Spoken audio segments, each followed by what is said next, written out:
It's like the Mushu pork and beef and broccoli. The Great Wall Restaurant is located at 4515 France Avenue, and their full menu is available at greatwallrestaurant.us. That's greatwallrestaurant.us. Portions of the following program may be pre-recorded.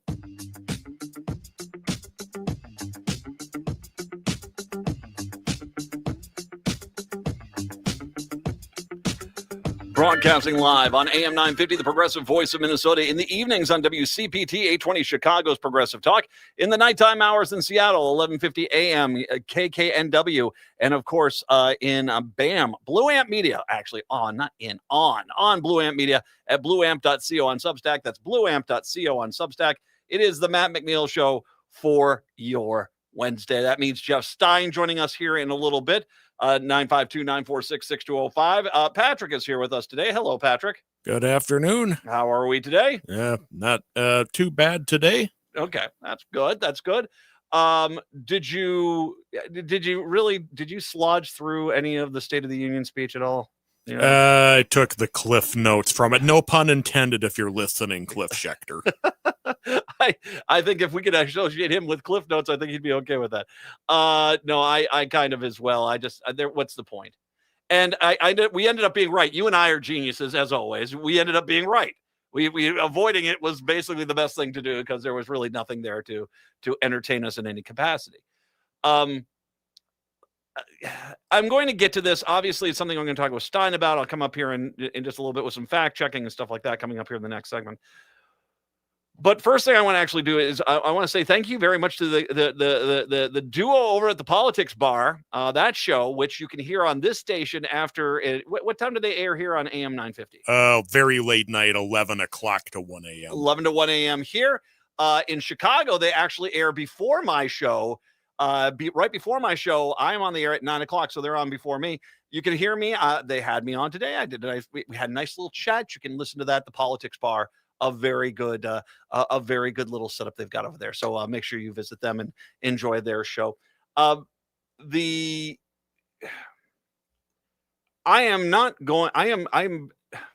is not my job to be a spokesperson in place of women's sports. It's not.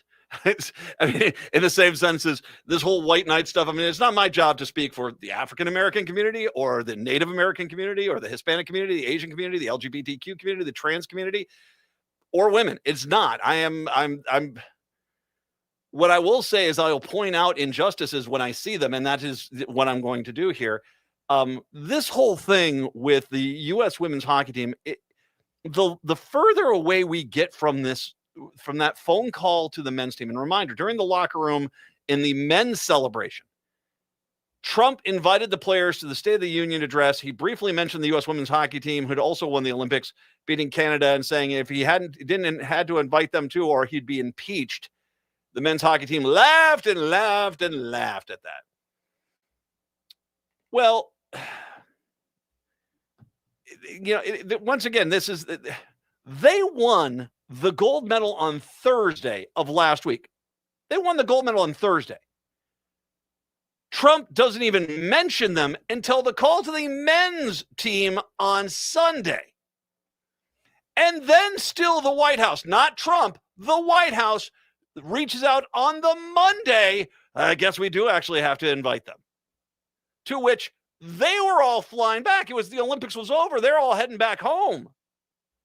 They didn't have time to go, and I don't think many of them wanted to go at that point, considering the tone that had been set. Now so they turned down the ham-handed invite to go there, and I'll get into that in a second here because there's a video clip I'm going to play here. But the gold medal winning U.S. hockey team has delivered a second rejection to Trump this week. On Monday, the team snubbed Trump after he issued an invitation to hear him speak at the State of the Union. We are sincerely grateful for the invitation extended to our gold medal winning women's hockey team and deeply appreciate the recognition of their extraordinary achievement, the team said in a statement at the time. Due to the timing and previously scheduled academic and professional commitments following the games, many of these players are heading back to college. Many of them are heading to their pro teams. The athletes are unable to participate, and they were honored to be included and grateful for the acknowledgement. The rejection came hours after Trump suggested that he would be impeached if he had not invited the women's players to the White House. On Wednesday, the team made it clear the White House visit wasn't happening anytime soon. Players are back competing with their professional and collegiate hockey teams are in the midst of their season. The women's team had said in a statement they are honored and grateful to be invited, and any opportunity to visit the White House as a team would be based on their schedules once the seasons conclude. This is worse than it sounds. Patrick, if we can, let's go ahead. This is, I believe this is Hillary Knight. This is one of the captains of the women's hockey team.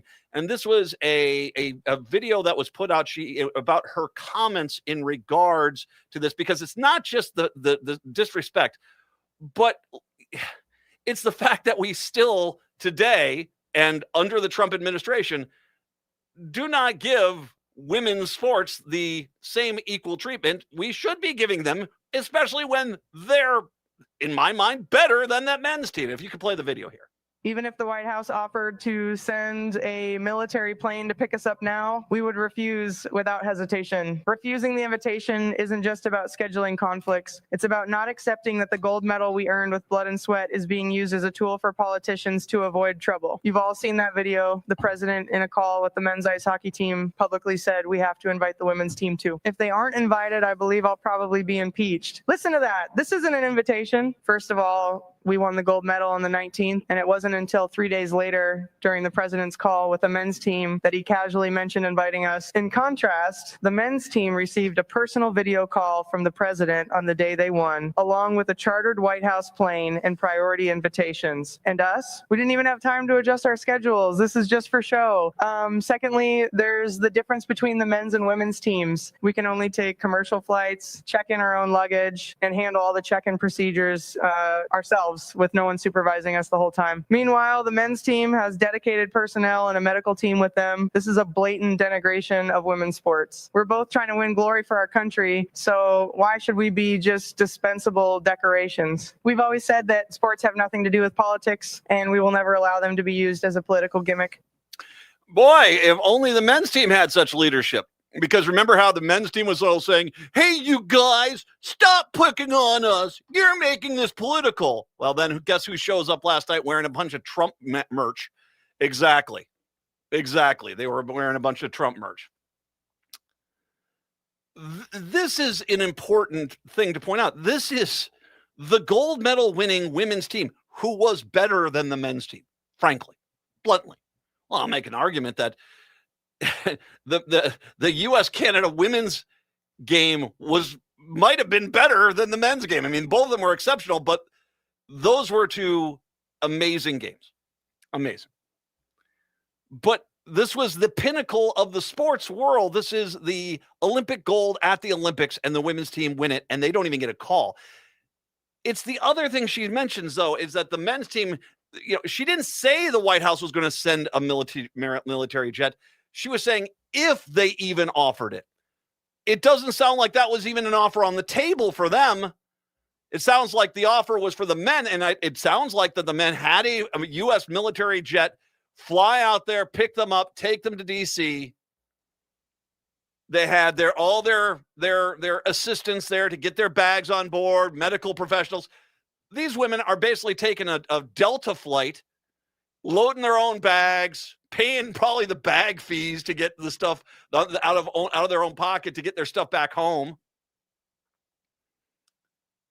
Having to fly, I can only imagine. I'm guessing Milan is not, especially if you're one of the players that was from Wisconsin or Minnesota. I don't think there's direct flights from Milan, so you're having to get connections. And they have to get back for collegiate games or pro games. I mean, this is their regular life. And so you expecting them the day after the Olympics have ended, after you've already taunted them with the men's team who laughed and laughed and laughed, to basically drop everything and come make me look good, bail me out. And I appreciate the fact that they now a second time have said, you know what? No, we're not going to do that. But this does bring up something that this is something we have to talk about. The complete and total lack of any morality of the Republicans and MAGA at this point. Do you remember when they sat there and they said, we've got to stop drag queen story hour because they're abusing kids, which they weren't. But that was their entire thing. They're abusing kids. They weren't, but they kept screaming that. Then we discover evidence that Trump likely raped children and possibly participated in a child sex trafficking ring. And the first thing out of all these MAGA people, the same MAGA people who are screaming about we've got to save the kids were, well, those kids were asking for it. Is it really that bad to rape a kid? This was their comments. Suddenly, when it came to their great orange god, raping kids was, well, that's their problem. Fast forward a little bit. We just spent the last 2 years, two years listening to MAGA and these anti-trans bigots scream about we have to protect the integrity of women's sports. Remember that? That they wrapped their anti-trans agenda in an argument that women are finally treated with respect and we've got to preserve that. Remember that? I remember that. They spent 2 years saying this. This is a whole thing that they have done. They try to deflect their bigotry towards transgender people behind this onus that, oh, well, we're just protecting women. And then when the women are disrespected by Trump and thrown aside because they're chicks, they're not dudes, suddenly the same MAGA we have to preserve women's sports. The same exact MAGA is now, those chicks need to shut up. Shut up. You're making Donald look bad. Shut up. You're not a man, you're a woman. Shut up. That's them. This is them. Their lack of soul is so obnoxious at this point. There's no integrity. There's no nothing. And I'm not saying being anti-trans has any integrity whatsoever, but at least they're not even consistent with their bigotry. Their bigotry rests on basically whatever is their cause du jour. We're against trans people today, so we'll attack them by saying we're protecting women. Well, now we're against women because they got uppity when we basically mock them, so basically throw them to the side. Reminder, this is nothing, unless you are a white, male, straight Christian. And straight, I think a lot of these guys have some issues. That being said, white, male, straight Christian, that basically nothing matters to anybody else. It's only about them. And that's disgusting. It's the Matt McNeil Show. Are you tired of hearing how white European men discovered everything? Then 10,000 Things Theater's production of Men on Boats by Jacqueline Backhouse is for you. It features a cast of the people the first expedition to the Grand Canyon in 1869 left out, running February 19th through March 15th at 4 different locations, starting with Open Book in Minneapolis. Contact 10,000things.org. That's 10,000things.org. Greg Bakken here. Like you, I love good, fresh, delicious food. So I want to tell you about this treasure in Roseville called Maverick's Real Roast Beef. Maverick's has the best roast beef sandwiches I've ever had. Made fresh every order. Add fries or onion rings dropped in the fryer when ordered, and you have a winning combination. Maverick's Real Roast Beef has a lot more than roast beef, so check out their website, mavericksbeef.com, or check out their restaurant on Lexington in Roseville. Lewis Black, live. When I was in elementary school, then I was like 9, and the teacher said, in case of a nuclear attack, get under your desk. And I said, why would I do that? And she said, because you'll burn faster. Don't miss this chance to see the legendary Lewis Black. It's like spotting a unicorn. Live in the Mystic Showroom Friday, May 1st. Get tickets now at the Mystic box office or online at mysticlake.com. Hi, I'm Mary T. I'm a proud supporter of AM 950 because this station shares the values that I care about most: community, connection, and making a difference. Just like AM 950, I believe in using our energies, our resources, and our voices to lift up others. That's why I started the Mary T. Scholar Program at the University of Minnesota College of Education and Human Development, providing graduate students with internships internationally. For over the past 10 years, our students have served communities in Laos, Cambodia, Nepal, India, Cameroon, and Thailand, gaining experience and helping people in ways that really make a difference. Supporting AM 950 fosters conversation, awareness, and action in our communities. It's about shared values and believing that together we can make a difference. Visit marytinc.com to learn more about the work that we do. Native American women and girls have dreams. They don't want to be 1 in 3 of every female who has been sexually abused. Many do everything in their power to make sure they are protected from being sexually assaulted, but they could be simply putting their bike away and get raped. Or they could be in their home and a boyfriend, dad, or even husband could rape them. It could be marital rape or date rape.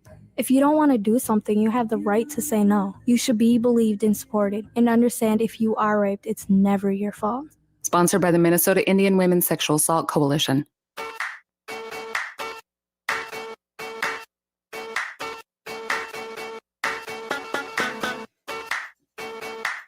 It is the Matt McNeil Show. Nice to have you with us here today. 952-946-6205, 952-946-6205. There were some other things that happened yesterday, and if I don't mention them now, they're not going to get mentioned. I don't think a lot of people were paying attention to this because the State of the Union kind of overwhelmed the news cycle. But there were some special elections yesterday. Now, one of the big ones was in Maine, and I did talk about this guy with the Politics Bar guys. Scott Harriman won the special election for Maine House District 94, maintaining Democratic control of the seat. This is basically why this is important is that basically there's 2 special elections that are coming up in Maine. That win basically ensures the Democrats will hold the Maine House. They will, that even if both those other seats, and I'm not sure both of them are going to go to the Republicans, but even if they did, that the Maine House will stay in Democrats' hands. Even more impressive was what happened in Pennsylvania. Democrats defeated their Pennsylvania House, defended their Pennsylvania House a majority by winning 2 crucial special elections, ensuring the chamber stays blue is a top priority this year. Representative-elects Tiburcio. How about that? And Mazzacco. Tiburcio and Mazzacco victories last night were the major step forward in helping us get us done. Now, here is the crazy. In those 2 races, let's talk a little bit about margins. Now, in the one that was Mazzacco's race, this was House District 42 in Pennsylvania. The Democrats won that by 63 points. Harris won that in 2024 by 30. That is over a 100% increase in the percentage of victory. It went from a 30-point to a 63-point win. Similar story over in the House District 22. That race was won by 35 points. Harris won that district by 17 in 2024, which once again puts out there that there is a definitive souring on that orange crap fest that is the president. And okay, so let's go to the House District, that seat there. It was 17, it's 35, so they doubled up that one too. That was an 18-point swing. You are definitively seeing a 15 to 20-point swing in these races right now. And don't get me wrong, I know there's going to be a lot of money spent. There's going to be a lot of social media influencers bought off by Republicans to say, hey, gee willikers, I think Trump is great. Who doesn't love ICE and jackbooted thugs? That sort of thing. You're going to get that. You're also going to get some money spent on these candidates. Also, there's probably going to be an attempt to stop the election overall because they know they're about to get their cabooses handed to them. But if this election does happen, you're going to be looking. I'm starting to get to the point where I don't see how the Republicans hold the Senate. I don't see how the Republicans hold the Senate. I just don't. And The question I have is, if this does go through and they do lose the Senate, then comes the question of how quickly will Alito and Thomas retire? Because they have to be out the door by January 1st. They have to be out the door, and a new Supreme Court justice has to be in before the Democrats get sworn in. And so, yeah. One other thing, too, I wanted to make sure I mention here before we get into Stein, who's coming in here in just a little bit. There was a lot of fact-checking that happened yesterday after the speech. But it's the war one that I think is hilarious, because we don't understand how much he is just making this up. The president claimed he ended 8 wars in his first 10 months, a bold exaggeration. The U.S. has been party to 6 peace agreements, party to them, not the negotiator, not I'm Donald Trump and I'm here and you need to stop. And everyone goes, a great God person is here and they're going to stop the whole thing. Oh, great. Wonderful.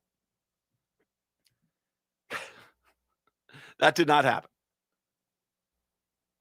Basically, he's taking credit for things that he didn't do, and others, basically, they weren't even wars to begin with. Now, the one that he's probably most involved with was he brokering the ceasefire in Gaza. By the way, Israel's continued to kill Palestinian civilians and carry out airstrikes since last October. So, peace? With a question mark?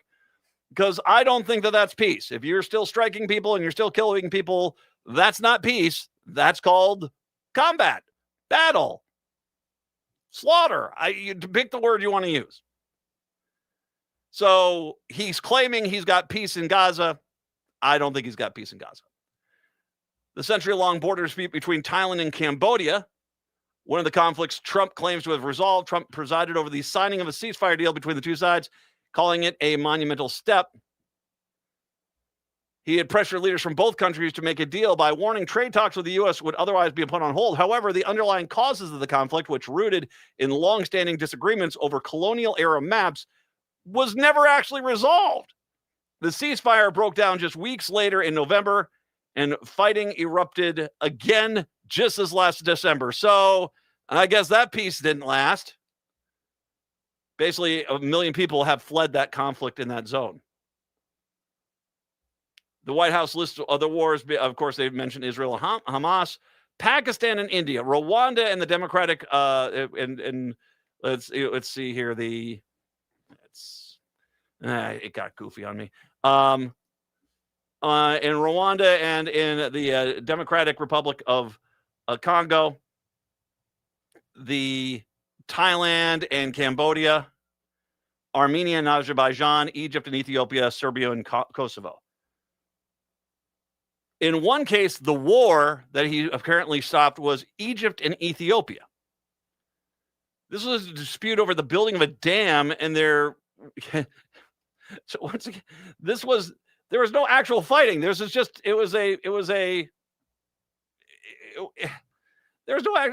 actually just a disagreement over a dam, I'm going to guess, on the border between Egypt and Ethiopia. But he takes credit for it.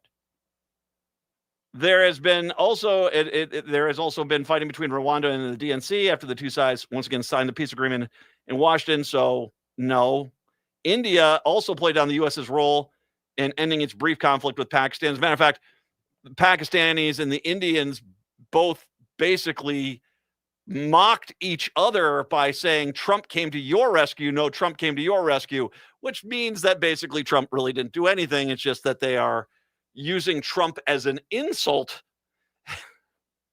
which I don't know how long the peace is going to last there. Hey, peace is great. I'm a big fan of peace. Absolutely. I think peace is a wonderful thing to try to achieve. That being said, he keeps claiming that he has solved all these world's problems. He hasn't done one, and he's saying this, I've solved all these wars, as he's threatening to attack Iran.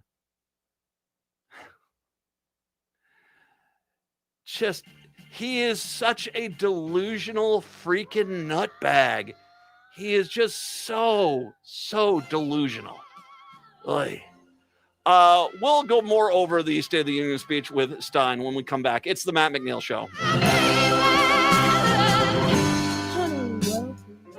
Come see the trained chimp. It's the Matt McNeil Show, 3 to 5 p.m. weekday afternoons, right here on AM 950 KTNF, St. Louis Park, Minneapolis, St. Paul. What if I told you that toxic pesticides from crop seeds and lawns have spread all over Minnesota's lands and water, devastating wildlife and posing risks to our health? Well, it's true. But a coalition of Minnesota farmers, community members, anglers, and more are taking action to protect our state from neurotoxic pesticides. To learn more and get involved, visit cleanerseed.org. That's cleanerseed.org. And tune to Food Freedom Radio. Hi, this is Frank Brown with Minuteman Press Uptown. It's election season. If you're campaigning for a candidate, your outreach needs top quality union printed materials, from direct mail and yard signs to door hangers, buttons, t-shirts, and flyers. Minuteman Uptown is your union shop to get people to the polls. We print everything. We'll keep your candidate top of mind, target your message with a laser focus, and maximize your voter turnout efforts. Get started today at mpuptown.com. That's mpuptown.com. Hey, it's Patrick for Zero Res. February is the month for love, so when was the last time you gave your carpet the love and attention it deserves? Maybe you've been procrastinating on the holiday post-mortem cleanup at your house. Are you worried if you got down on your hands and knees what you might see or smell? Not only is your carpet one of the biggest investments in your home, but it's also the largest air filter in your home. And what's worse, you're going to be stuck inside breathing this nasty stuff for months. Lucky for you, Zero Res is going to spread the love to you and your home. This month, get 3 rooms of carpet clean starting at just $119 and take $75 off your air duct cleaning. Call my friends at Zero Res right now, 952-ZERO-RES, or go online to ZeroResMinnesota.com and say you want the AM 950 special. A 4.9 rating on Google reviews and over 21,000 satisfied customers can't be wrong. Backward or forward spells the same. Zero Res. Hearts and beliefs collide in the poignant comedy, The Cake, playing at Theater in the Round. Della is a talented Southern baker whose life changes when she's asked to create a wedding cake for her late best friend's daughter, who's marrying a woman. The production offers a tender and funny look at the complex intersection of faith and family. The Cake runs February 20th through March 15th at Theater in the Round. Tickets and more information at theaterintheround.org. With your AM 950 weather, I'm Brett Johnson. Look for sunny skies today with a high near 22. Tonight, cloudy with a low around 15. And Thursday, sunny with a high near 41. From bold Szechuan flavors to tender Peking Mandarin classics, the Great Wall Restaurant offers something for everyone. Try favorites like the Mushu pork and beef and broccoli. The Great Wall Restaurant is located at 4515 France Avenue, and their full menu is available at greatwallrestaurant.us. That's greatwallrestaurant.us. AM 950 KTNF, St. Louis Park, Minneapolis, St. Paul. Jeff.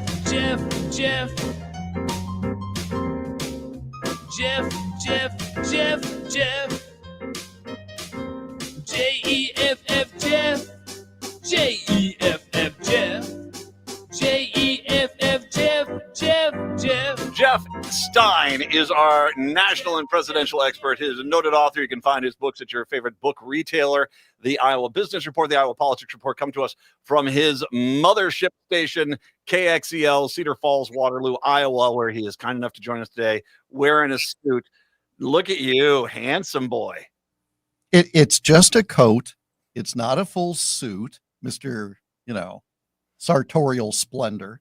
It's just cold in the darn building, so I put on a coat. I'm serious. There's no heat in my office, and the hot air in the studio isn't enough. It's not thermal wear. It's you're trying to stay warm. I've actually done radio shows where I've been wearing full winter gear because the station's heat goes out, and of course, you look like you're live broadcasting from the tundra. It's always a delight. Oh, were you doing a show from outdoors?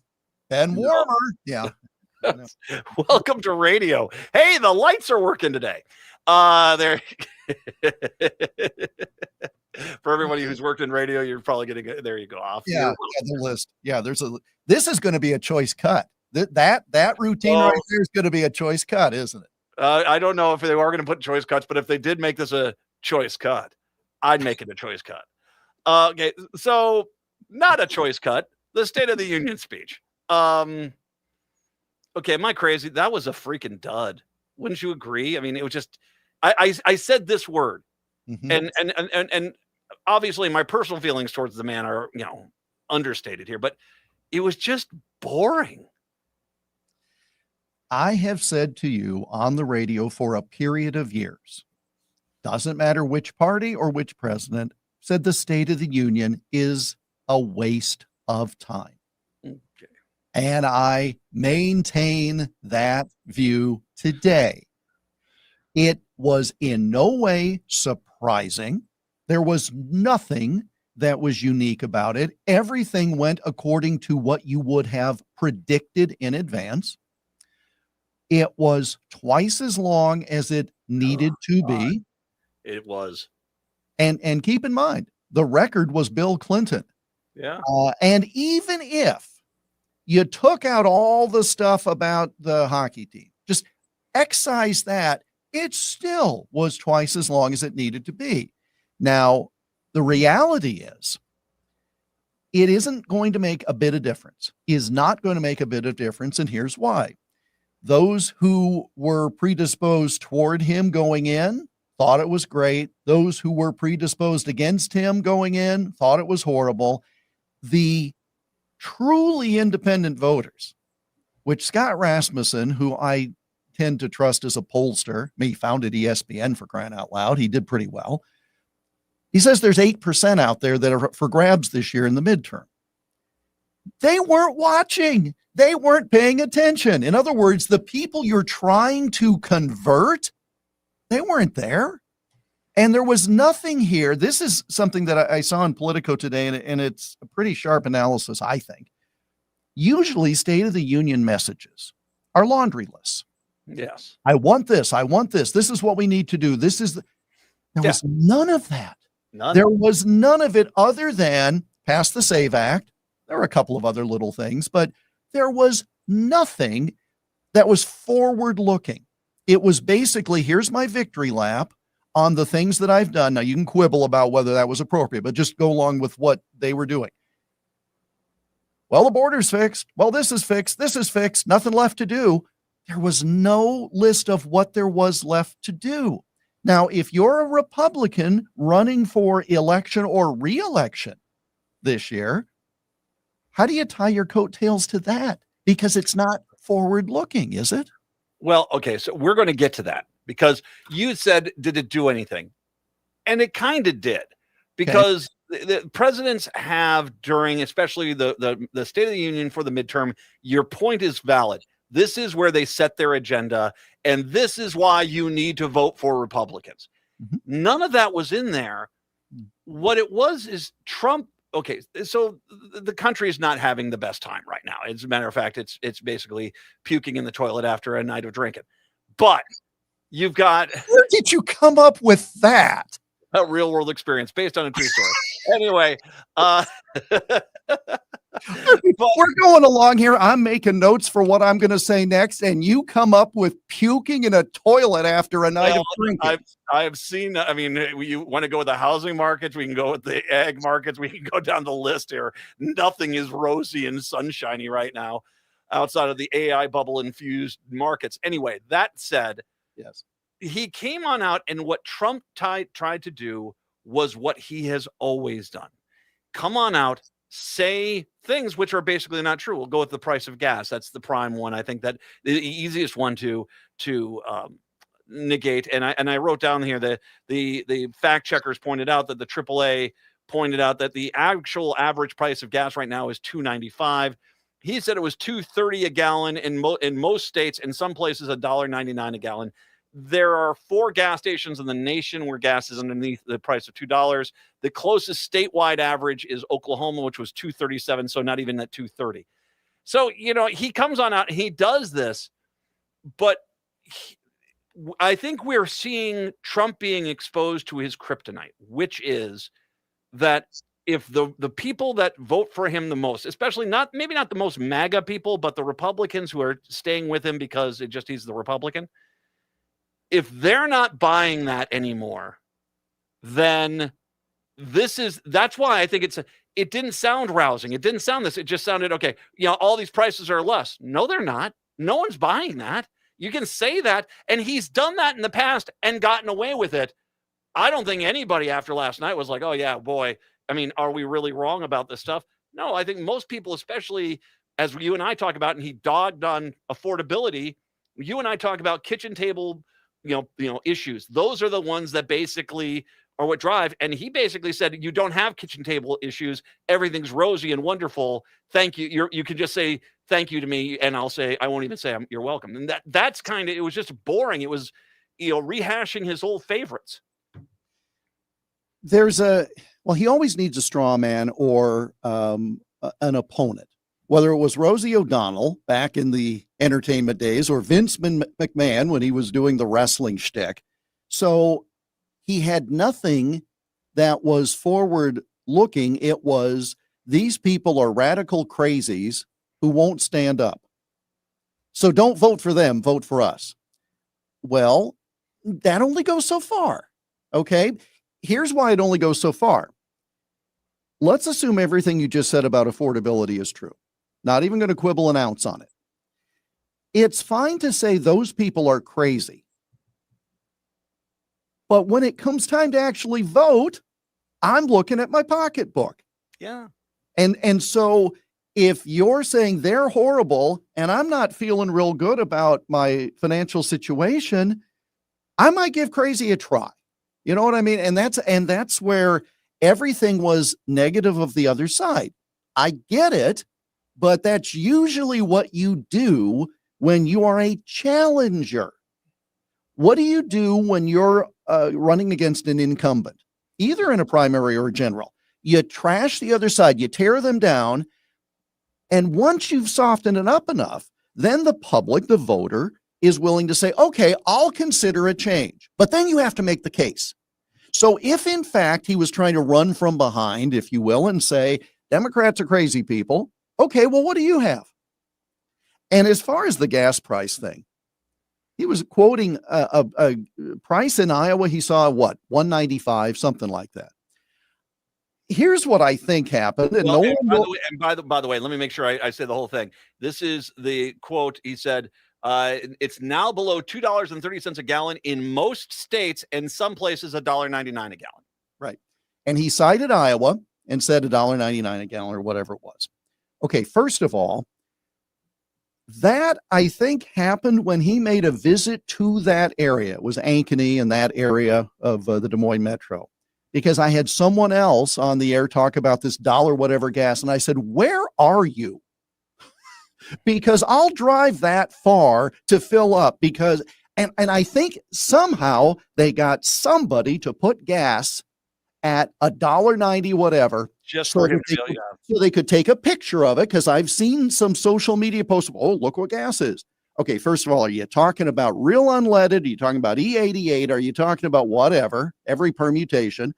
But I think they put it at one station for an hour and everybody took photos of it so they could legitimately say it was there. Well, that's not the average. Is it cheaper for me now than it was? Yeah, but it's not that. 7-8 cents, but that, I mean, it is a little cheaper, but it still is. It's just such a stupid lie, because everywhere you drive, you see the price of gas on the signs of these stations. But here's the problem. And this has been a Trumpian problem. Yeah. Everything is always the best. We've never seen anything like this, etc. Now, I believe my gas prices are lower by more than just a few pennies. Okay, but that's not the point. If he's telling me they're this record low and I don't see it, he's lost the benefit of the improvement, right?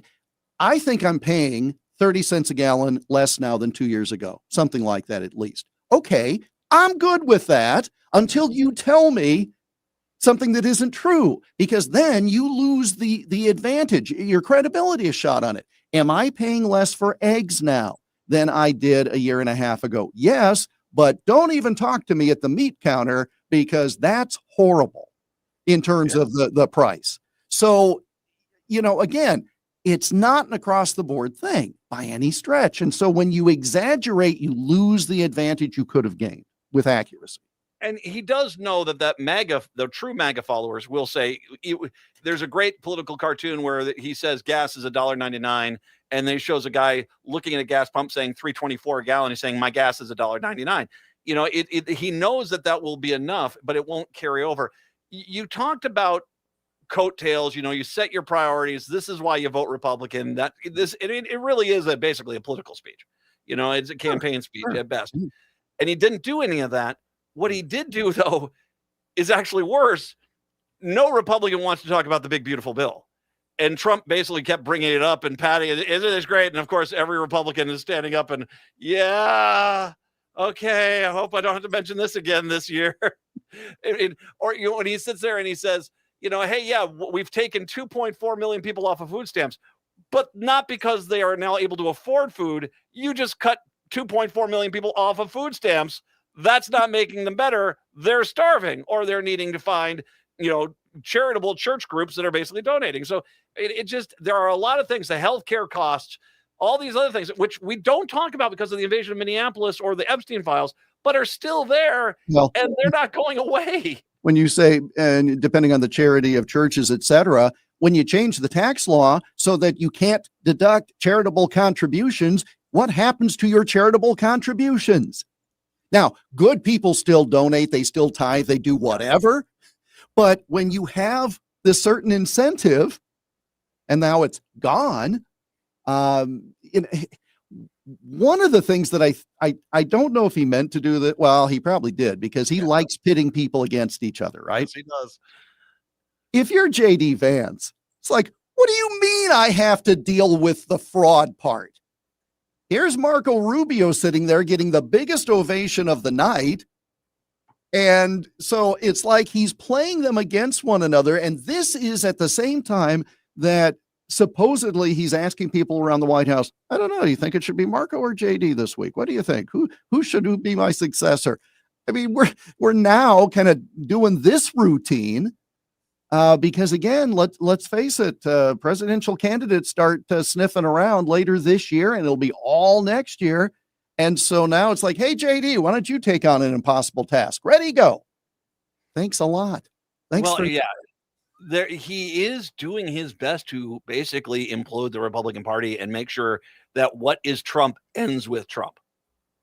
Well, and the chance of that happening was always tremendous. Think about the Ross Perot era, right? I mean, when you have a singular figure, it ends with the figure. And, I mean, that's the key on it. And there's no successor. Well, and then there's this other issue of the Epstein files, which we won't get into today. But if those come down and he's proven to be, everything in there is as bad as it is, he becomes toxic and no one survives at that point. I mean, it's going to be bad. Jeff Stein joining us. We'll be back. It's the Matt McNeil Show. Cafe Latte offers made-from-scratch soups, salads, sandwiches, and mouth-watering desserts. So come check out their pizza and wine bar, or get a treat from the bakery made fresh daily. Plus, you can still do online ordering and takeout, along with gift cards. Just go to cafelatte.com and choose from their ever-changing selection of award-winning salads, sandwiches, and soups. Cafe Latte is located off Victoria and Grand and online at cafelatte.com. Hey, Chanhassen in Eden Prairie, it's Alex with Buzz Cut Mowing. Why wake up early, freeze, and shovel snow when I can handle it for you? I provide fast, reliable snow removal so your driveway and sidewalk stay clear, safe, and stress-free all winter long. Relax, enjoy your morning coffee, and let me do the heavy lifting. Visit buzzcutmowingmn.com today and make this winter easier, warmer, and worry-free with Buzz Cut Mowing, because nobody likes shoveling snow. It's no secret that medical care costs are soaring, with nursing home and skilled nursing care costs being some of the highest. You don't have to deplete your savings in order to receive long-term care. At Schroman Law, we work with families to develop and implement strategic planning for medical assistance for long-term care, for assisted living, nursing home care, or home-based care. Contact us today to schedule a free consultation at schromanlaw.com. That's SCHROMEN law.com. Hi, this is Frank Brown with Minuteman Press Uptown. It's election season. If you're campaigning for a candidate, your outreach needs top quality union printed materials. from direct mail and yard signs to door hangers, buttons, T-shirts, and flyers. Minuteman Uptown is your union shop to get people to the polls. We print everything. We'll keep your candidate top of mind, target your message with a laser focus, and maximize your voter turnout efforts. Get started today at mpuptown.com. That's mpuptown.com.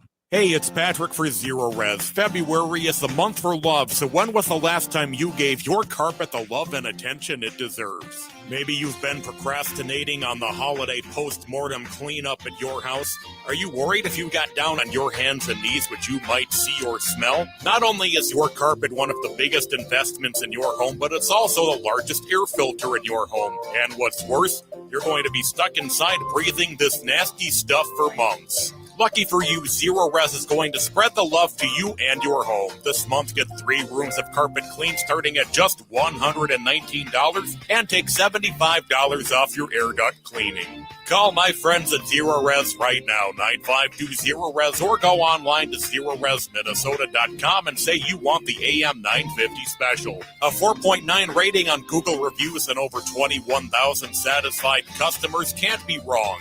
Backward or forward spells the same. Zero Res.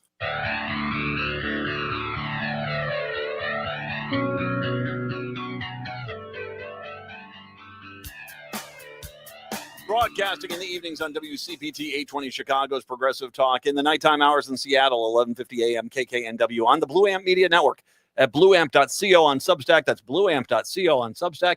And, of course, in Minneapolis, St. Paul on AM 950, the Progressive Voice of Minnesota. It's the Matt McNeil Show. Jeff Stein joining us right now.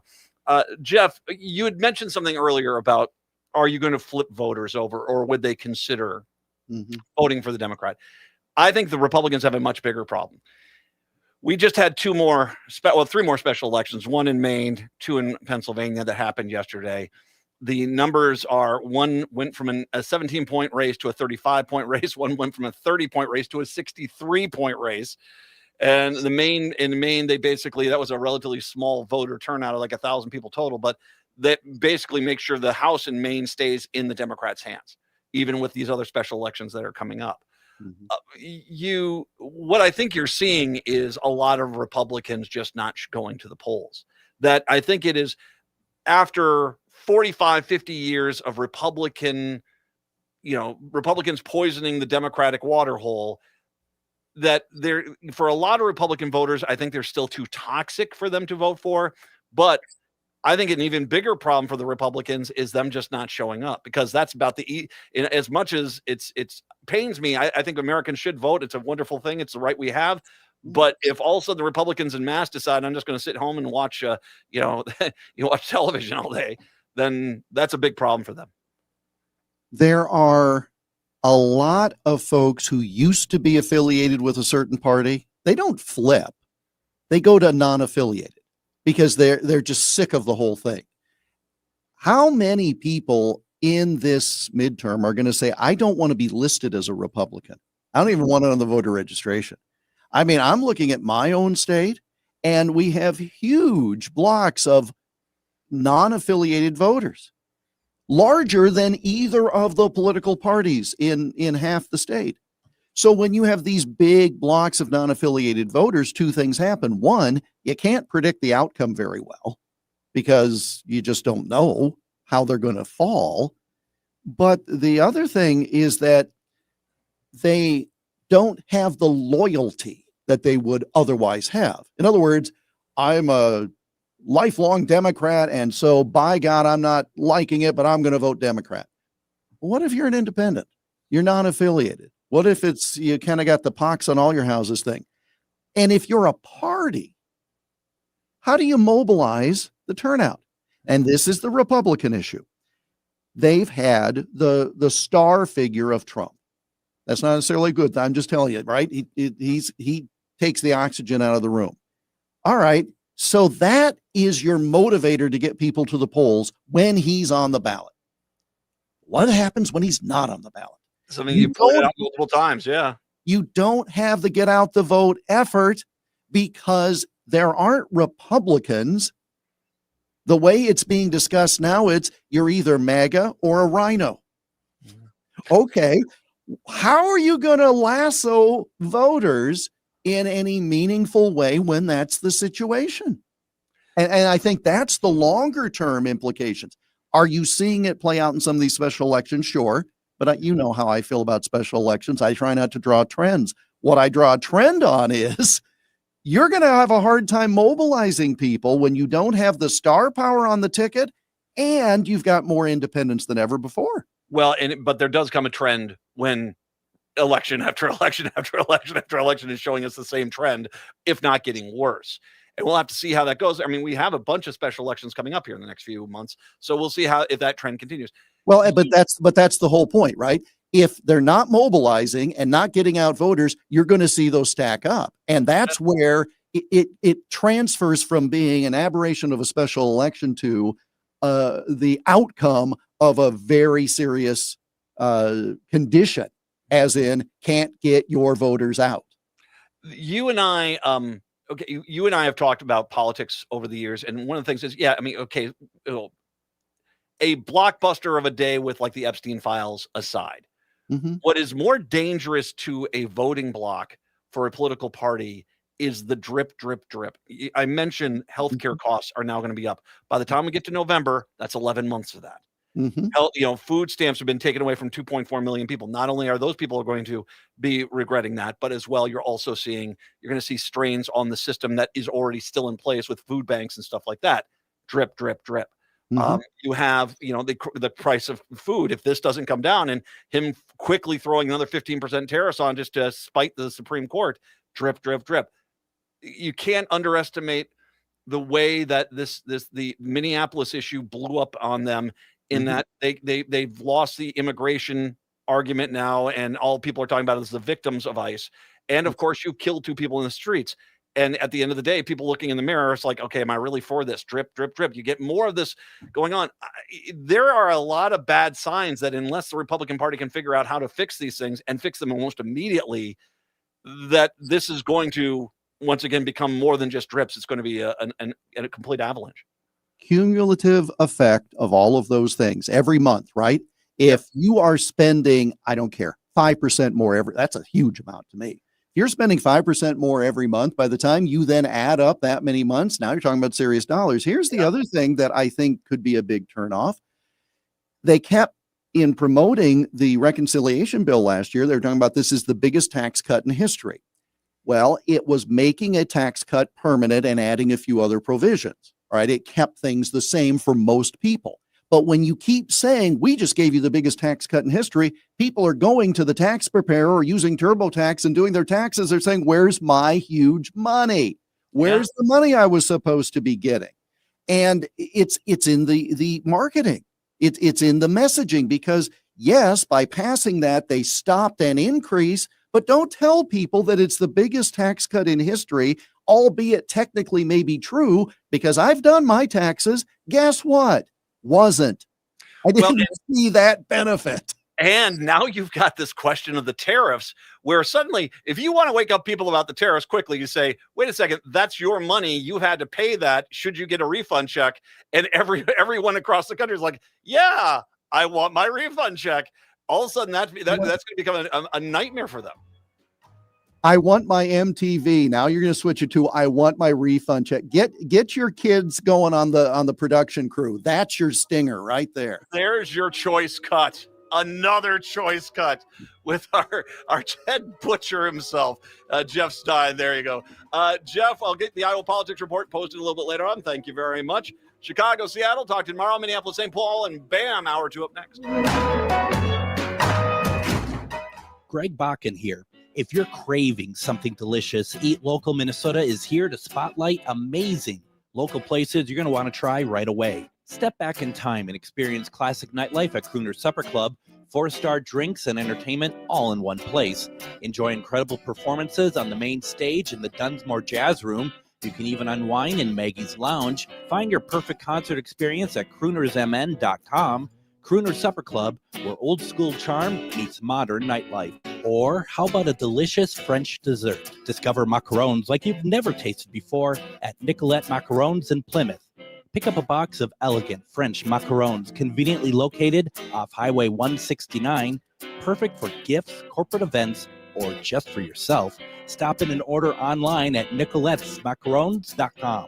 These are just a couple of great restaurants Minnesota has to offer. I'll be sharing more with you soon. And remember, when you eat local, Minnesota. Join me, Tom Hartman, where smart people get their news. The Tom Hartman Program on AM 950, KTNF, St. Louis Park, Minneapolis, St. Paul, the progressive voice of Minnesota. AP News, I'm Ben Thomas. Lots of reaction today to President Trump's State of the Union address. Saka Magani takes a look at the challenge ahead for him. President Trump laid out a narrative of success on his watch during last night's marathon State of the Union, and now has to sell it. We're winning so much that we really don't know what to do about it. It was a test drive for the message he'll try to pitch Americans before the pivotal midterm elections, where Republicans hope to maintain their majorities. But despite the president's claims about economic progress, Virginia Governor Abigail Spanberger says Americans have a simple question. Is he working to make life more affordable? We all know the answer is no. Bankrate.com's Mark Hamrick says the affordability issue will dog the president until November. The buck stops at the White House, and he's been in office long enough now that most Americans are not going to give him a pass on that. The president will be in Texas Friday to start the sales pitch, a day after Vice President Vance visits a Wisconsin factory. Sagar Magani, Washington. Stocks rose on Wall Street, erasing their losses for the week so far. Nvidia and other technology companies led the way. The S&P 500 gained about 0.8%. The Dow rose 307 points, or 0.6%. The Nasdaq climbed 1.3%. In other news, the FBI served search warrants at the Los Angeles Unified School District headquarters and the home of its superintendent, Alberto Caballo. The nature of the investigation remains unclear for now. And Lisa Dwyer has more Jeffrey Epstein fallout. Harvard has announced former Treasury Secretary Larry Summers will resign from teaching amid a campus review of his ties to Jeffrey Epstein. Summers' name appeared hundreds of times in newly released Epstein files, who had been on leave since November. I'm Lisa Dwyer. This is AP News. Did you know about 1 in 3 people with plaque psoriasis may also develop psoriatic arthritis, which causes joint pain, stiffness, and swelling? Does this sound like you? Listen to what it sounds like to be a million miles away. Tremfya guselkumab, taken by injection, is a prescription medicine for adults with moderate to severe plaque psoriasis who may benefit from taking injections or pills or phototherapy, and for adults with active psoriatic arthritis. Serious allergic reactions and increased risk of infections and liver problems may occur. Before treatment, your doctor should check you for infections and tuberculosis. Tell your doctor if you have an infection, flu-like symptoms, or if you need a vaccine. Imagine being a million miles away. Explore what's possible. Ask your doctor about Tremfya. Visit Tremfya.com or call 1-800-526-7733. At Woodland Stoves and Fireplaces, our job is to help you find a place for fire. Our displays include over 180 models in diverse styles, and we have over 35 burning displays. Come and experience the glow and warmth of a live fire. Some say there are only 2 seasons in Minnesota: road construction and winter. Hi, this is Laura, and I agree there are 2 seasons in Minnesota: summer and fireplace season. I bought my wood stove for Woodland Stoves and Fireplaces in 2005, and every season after summer comes the time when we fire up the wood stove, get out our favorite music, and discover the warmth of fire. Our dog Pumpkin remembers the fire too. He stations himself right there, legs up in the air, just enjoying the warmth of the fire. With the wood stove, we are able to keep the main area of the house toasty warm, while the thermostat is set at an energy-efficient 64 degrees. Discover your fireplace season. Visit Woodland Stoves and Fireplaces today. Woodland Stoves and Fireplaces, out of the ordinary products and services since 1977. AM 950 would like to thank everyone who joined and donated during our winter membership drive. Your support shows that Minnesotans still value an independent progressive radio station that delivers facts, not spin. AM 950 is locally owned, based right here in the Twin Cities, and dedicated to uplifting small businesses and diverse communities. At a time when some voices are being pushed aside, AM 950 refuses to be silenced. Please help keep progressive radio on the air. Visit am950radio.com and donate today. With your AM 950 weather, I'm Brett Johnson. Look for sunny skies today with a high near 22, tonight cloudy with a low around 15, and Thursday sunny with a high near 41. From bold Szechuan flavors to tender Peking Mandarin classics, the Great Wall Restaurant offers something for everyone. Try favorites like the Mushu pork and beef and broccoli. The Great Wall Restaurant is located at 4515 France Avenue, and their full menu is available at greatwallrestaurant.us. That's greatwallrestaurant.us. Portions of the following program may be pre-recorded. Hour number 2 of the show here on your Wednesday. Nice to have you here. 952-946-6205. 952-946-6205. It is the Matt McNeil Show on AM 950, the progressive voice of Minnesota, and Blue Amp Media at blueamp.co on Substack.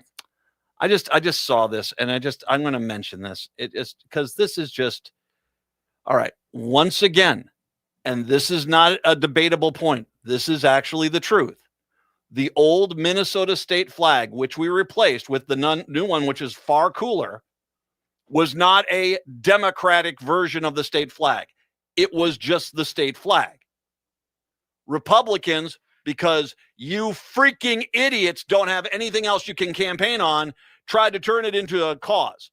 But the thing is, you're defending a flag that was based on racist concepts towards Native Americans. And I don't care if there's been an update or two, it still was a flag that was based on racist concepts to Native Americans, you dumbasses. The Champlin. I'm not talking people up in red parts. The Champlin City Council have decided to fly the old version of the Minnesota state flag instead of the new one that they dedicated. In a 3-2 vote, morons in Champlin passed the resolution with council members Tom Moe and Jessica Testall voting against it. In a social media post following the vote, the city shared a copy of the ordinance which states that Minnesota statutes do not require municipalities to fly the state flag, and the choice of the flag is to fly is up to the city's policy position. At its Monday meeting, city councilors heard from nearly a dozen residents who were divided the feelings regarding the motion. It seems strange that we're having a meeting on whether to fly a flag, the official flag of Minnesota, said resident Jonathan Newcomb in the public comments section. It's not a democratic flag. It's not anything other than the official state flag of Minnesota. Once again, the old state flag was definitively made to push racist ideas towards Native Americans. The idea of manifest destiny, that white Europeans had gotten here and it was their job, their duty to drive Native Americans off their land and take it over. That is not up for debate. The fact that 3 freaking idiots in Champlin think, well, you know, sure, he's dressed in a sheet, but it's not really white. It's more of a beige. Like, that makes it better. You freaking idiots. What's wrong with you? Seriously, what's wrong with you in Champlin?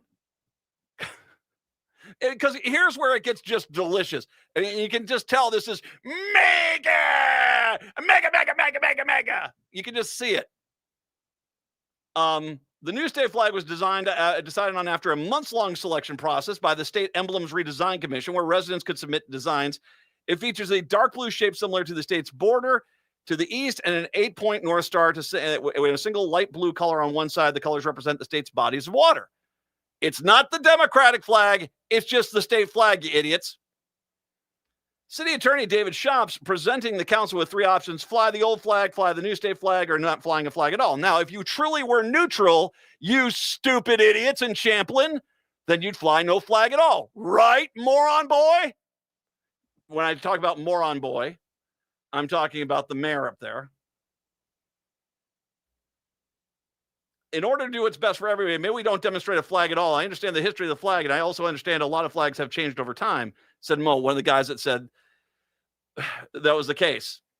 Moron boy is Mayor Ryan Sabis. Ryan Sabis. Champlin politically is a purple community. We have Republicans in the House of Representatives and a Democrat state senator. That's not normal. That's a purple community. And so he's saying we shouldn't take sides. I think erasing history is a mistake. History is history. I think grave mistake is we erase history. So he's saying, I'm pro abusing the Native Americans. Is that how I'm reading this? The mayor of Champlin says, hey, it's history is history. Sucks to be them, but let's taunt them with the flag. Take that, Native Americans. I mean, I'm paraphrasing you, sir, but you are a moron. So he said they could take the no flag. He instead decides to, which would be truly neutral. He said, no, we're gonna go back with this and we're gonna get them. You guys, stop being racist pieces of crap, Champlin. Champlin, stop being racist pieces of crap. Don't sit there and try to argue that your racism is nuanced. Stop trying to argue that Native Americans deserved it. Stop trying to argue that there is some sort of Democrat or Republican state flag. Stop being morons, Champlin. You freaking idiots. God, how stupid are you people? Seriously, how stupid are you? And come on in here, Mayor. I'll look you in your face and call you a stupid idiot. I'll call you racist for supporting this flag. Freaking idiots. God. Your city is being overrun by ICE agents like every other city here. Your citizens are being abused, and the most important thing is we have to put the flag back up that basically said Native Americans are the losers. That's your biggest issue. God, what kind of morons are you? You call that leadership? And once again, your argument is we're a neutral state, but instead of going with no flag, you go with what you're calling the Republican state flag. Freaking idiots. Just grow up. I get it. Your side sucks right now. Trump's a nightmare. Gestapo thugs are taking over, trying to take over the states. The economy sucks. I get it. You're trying to find something.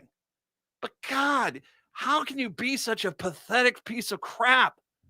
How? How is it even possible that you can look at something that is undeniably racist? I mean, do you have Hitler statues in Champlin? Hitler was history. And if you erase history, how people will learn about it. So I'm guessing, is the mayor going to put up Hitler statues? Are you going to put up, people used to get lynched. Are you going to put up statues saluting lynchings? Because that's history. And if you don't have history, how are you going to learn from it? My God, you guys just stupid. And this whole thing of, well, it's not racist in my mind. Tell me a statement that screams I'm a white guy without screaming I'm a white guy. Come on. I mean, this is why we're failing as a country.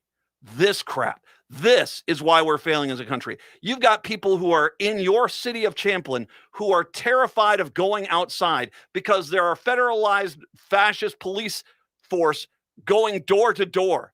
And they're in their house like freaking Anne Frank during World War II. And your biggest priority is, let's go get that liberal flag. We got that liberal flag. Champlin, if you're a racist, come on up here. We'll placate you. It's a racist flag. I read like a week ago the Minnesota Post story from like 6 years ago when they started talking about this that said the wife of the guy who designed the original flag, which your flag is based on, he can't be a Klan member. He's wearing a plaid sheet. Is he still burning a cross? Yeah, well, okay. She basically admitted in the song she wrote, or is a song or a poem she wrote to go along with the flag that was designed to basically represent white people taking over the land from Native Americans. This is the wife of the man who designed it.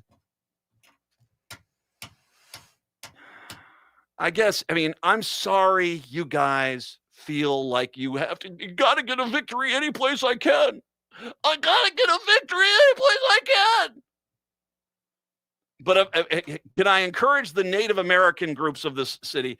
You please, I'm not trying to speak for you or trying to get in your way by any means, but maybe you should go there and have them explain how manifest destiny and taunting Native Americans is somehow not a big deal. Because my guess is every one of the 3 Champlin city council members that voted for this, if all of a sudden a bunch of Native Americans showed up there to confront them on this, would pucker their caboose cheeks and then head out the door and say, oh, we're going to cancel the meeting tonight. Like I said, I think it's stupid to take down the Minnesota state flag. But if you truly wanted to be there, your own argument is, well, just don't fly a flag at all. But then you guys show your true colors. It's about basically pushing Republican ideals. Come on. I would, if I was in Champlin, and I don't believe in taunting Native Americans with the racist history of this country, I think I'd be making a call or two to the idiot that's mayor and the other two morons that voted along with this. Seriously, what's wrong with you people? Seriously, what's wrong with you people? I hate, no, I mean, it's I'm sure we're about to get those. I never meant to be racist, Earl. I mean, I thought this other flag was forced on us. It was a bipartisan commission. There were plenty of Republicans on that commission as well. This is because you guys got nothing else to run on. And so all of a sudden, show me where the flag touched you, Mayor. Show me where the flag touched you. God, you're just pathetic. And I'm going to let you know, you're not about to win back the state houses here. So it's going to be the state flag. So I can't wait for your kids to have to explain to everybody, you know, Dad was a little bit of a racist and he didn't like Native Americans. And so we apologize. We should change the flag back. I'll let your kids basically make the apologies for you in the future. Freaking idiots. God. 952-946-6205. I don't know what to do with you people. I guess this is, I don't like it when stupid people think they're clever. And in my mind, this is a simple thing. If you're for the old state flag, the second that it was found out, oh, it was based on a racist ideology, okay, we shouldn't fly that flag. And you can make an argument that, okay, maybe we should have, I don't like this new flag, maybe we should have a new commission to try to get a new flag. Maybe you don't. But to go on out there and try to say, well, we're just protesting because you jammed this Democratic flag down our throat. Paraphrasing. I'm paraphrasing. You jammed this down our throat, so we're going to fly the old flag. You're not fooling anybody. We all see you. We all see what you're doing. We all see the embracing of racism. You're embracing racism. And I'm sure you'll run out to your all-white club and talk about, oh, I don't believe the people are criticizing me for being racist. You're not racist for basically being racist. We all can see what's going on.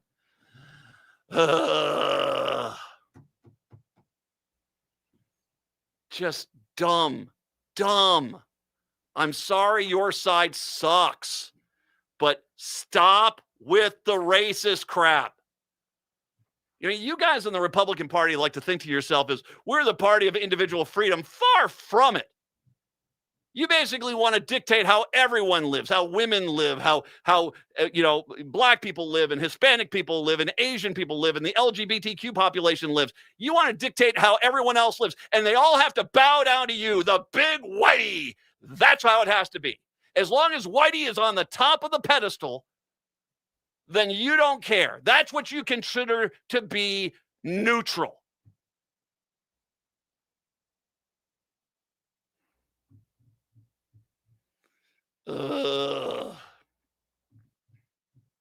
Just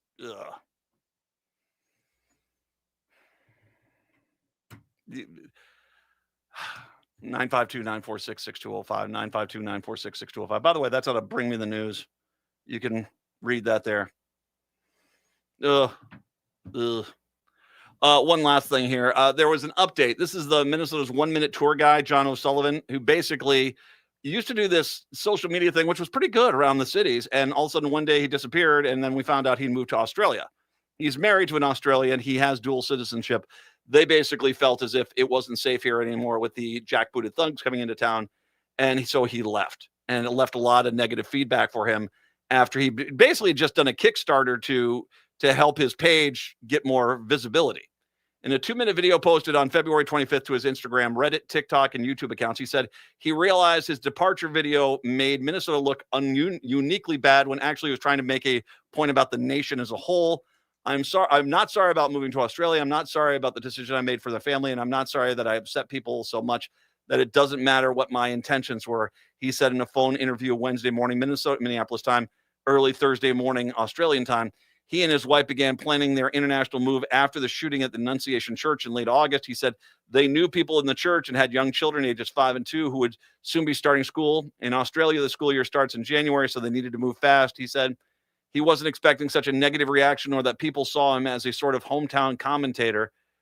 I was just trying to have a serious thought that I had about school shootings, and I think I missed the mark in timing and tone. In the video, he said he clarified he did not use funds from his Kickstarter for Hidden Middle to a TV show telling stories from the Midwest to help move to Australia. He was born and raised in Mankato and previously lived in Australia for 6 years. So he has the dual citizenship. I mean, it's not there. I think that his tone was pretty rough. 952-946-6205, 952-946-6205. We'll take a break. Come on back. It is the Matt McNeil Show here on your Wednesday. We about to do that. Celebrate Valentine's with the perfect musical. The Chameleon Theater Circle is proud to present I Love You, You're Perfect, Now Change. Bright, sexy, witty, and fun, this show will appeal to anyone who has ever fallen into the deep end of love and come up gasping for air. Shows run 3 weekends starting February 13th at Denver Hills Community College. Just Google Chameleon Theater to see times and reserve tickets. I Love You, You're Perfect, Now Change with the Chameleon Theater Circle. Get your tickets now. Located just north of 50th in France, the Great Wall Restaurant has provided a delicious taste of authentic Chinese cuisine since 1981. Specializing in Szechuan and Peking dishes, they offer one of the most extensive menus in the Twin Cities. Favorites include hot and sour soup, pan-fried dumplings, and mushu pork with homemade Chinese pancakes. Stop by their Edina location or call for takeout at 952-927-4439. See the full menu at greatwallrestaurant.us.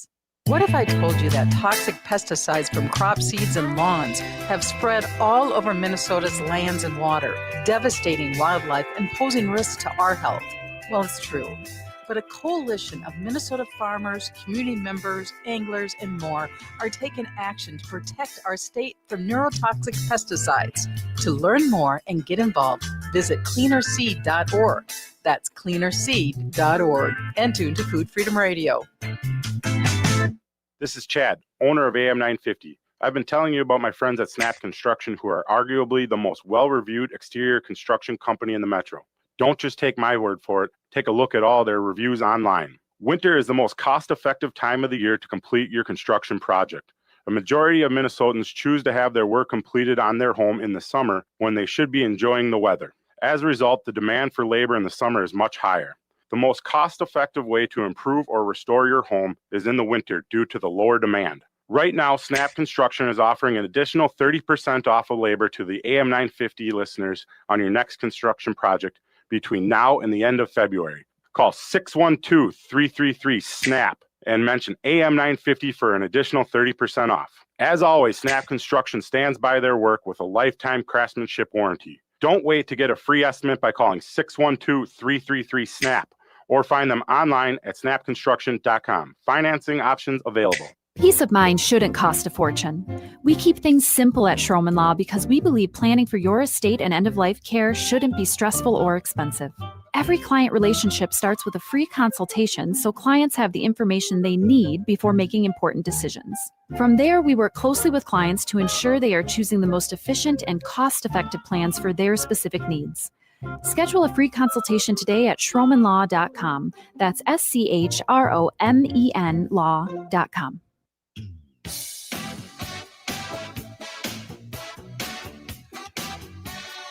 It is the Matt McNeil Show. Patrick, you say, okay, we were talking about this thing in Champlin with the mayor, Ryan Sabas, up there. You said there was something else about this guy that we should probably know about. What was that? So in the last couple of years, he's been leading a push to have Champlin moved from Hennepin County. This is at the northern tip of Hennepin County, and have it moved to the adjacent Anoka County, which is a much more red area. Yeah, okay. So let me make sure we understand this. This idiot doesn't understand moving. Okay. Okay, listen here, clown car. Seriously, are you this stupid? I mean, it's bad enough you're embracing a racist flag and trying to act like you're noble and righteous. It's noble and righteous to embrace racism. I mean, we know it's a racist flag.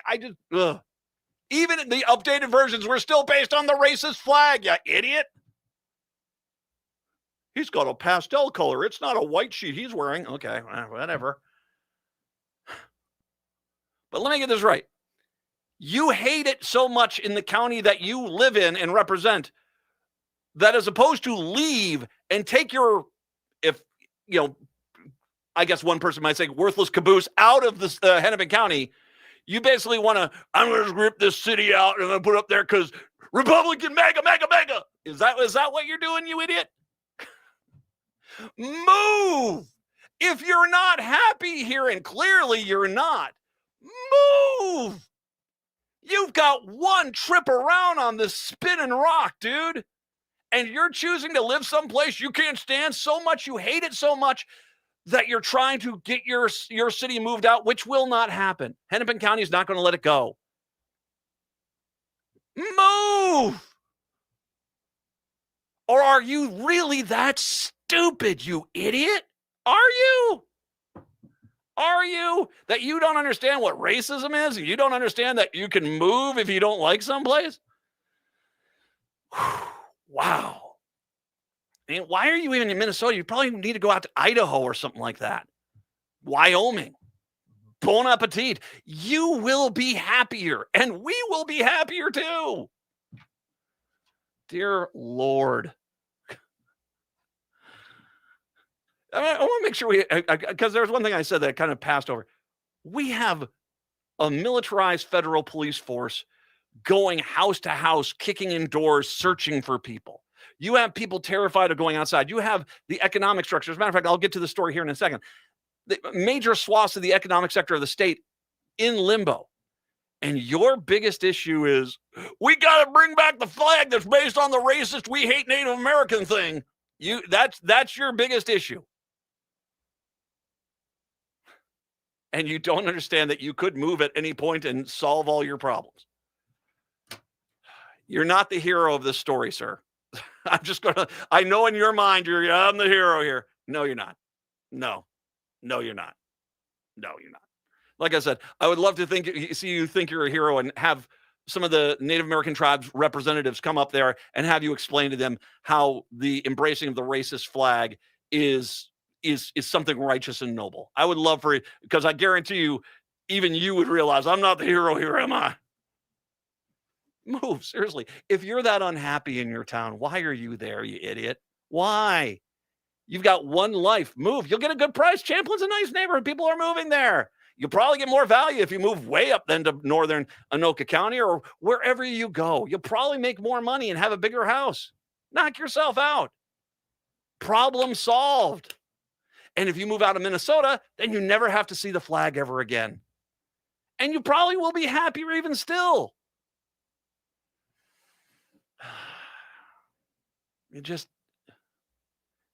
I don't understand the misery of the right. The self-inflicted misery and anger, the self-inflicted anger, the self-inflicted this sadness that you guys wallow in, thinking that it's something good. I just don't get it. I don't get it. I was talking about how there are a lot of swaths of industry, and I know in Champlin this is the case too. Roofers are turning down jobs. Painters are locking themselves inside of homes they're finishing. Concrete crews have months-long waiting lists. The Twin Cities and surrounding suburbs, the Trump administration's immigration crackdown has slowed home construction to a crawl. This is not a problem for you in Champlin? The flag is your biggest issue? Okay. This at a time when Minnesota, like much of the country, feels a steep housing shortage. The White House has begun scaling back its months-long enforcement surge in the state, but across the housing market, the aftershocks are still unfolding. I think most of us would probably take COVID over this, said one large home builder in Minneapolis, who's asked for his name not to be shared since some of his job sites have been targeted by immigration officers in the last few weeks. This is misery for the housing industry. As in many other states, the construction industry in Minnesota is heavily reliant on immigrant labor. The home builder who oversees hundreds of residential projects across the Midwest said many of his jobs are now facing months-long delays as dozens of construction crews hesitate to return. He said Immigration and Customs Enforcement officers were stationed at the site of one of his large apartment construction projects this week, waiting to make arrests. More than 9 crews walked off the job after seeing the officers, he said. At one point this month, only 6 of the 80 roofers he had contracted were still showing up. 6 of the 80, regardless of their immigration status. And in real dollars, we're seeing a decline in revenues of somewhere between 25 and 30%. And that's directly attributed to the fact that we can't put work in place. This is Republican economic policy right here. This is what the Republicans have done. Across the U.S., immigrants play an outsized role in the construction industry. According to a recent report from the National Association of Home Builders, immigrant workers account for more than 25% of the construction workforce, an historic high. It's unclear how many of those workers are undocumented. Builders in Minnesota told CNN they estimate thousands of construction workers, both documented and undocumented, are avoiding work of fear of harassment, detainment, and violent confrontations. And once again, even if they're here legally, that doesn't stop ICE. They're grabbing them and shipping them down to Texas or out of the country. Tenants' rights groups say eviction violence could rise if renters who fear going to work fall behind on their rent payments. Last week, the Minneapolis Park and Rec Board voted to temporarily suspend evictions for its rental properties in response to Operation Metro Surge. Mark Williams, a custom home builder in Minneapolis, said skilled construction workers have been harder to come by lately, and he's been struggling to break ground on some construction projects. We work with 3 concrete masons, and 2 of them pushed us out by 2 months because they couldn't get any of their crews to show up on any of our jobs. They often subcontract out to other masons, and none of those masons would show up either.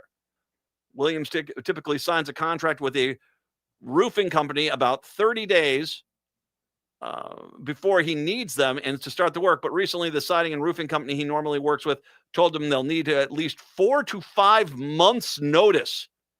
4 to 5 months. So that's where we're going to March, April, May, June. You're looking at June or July. March, April, May, June, July. Yeah.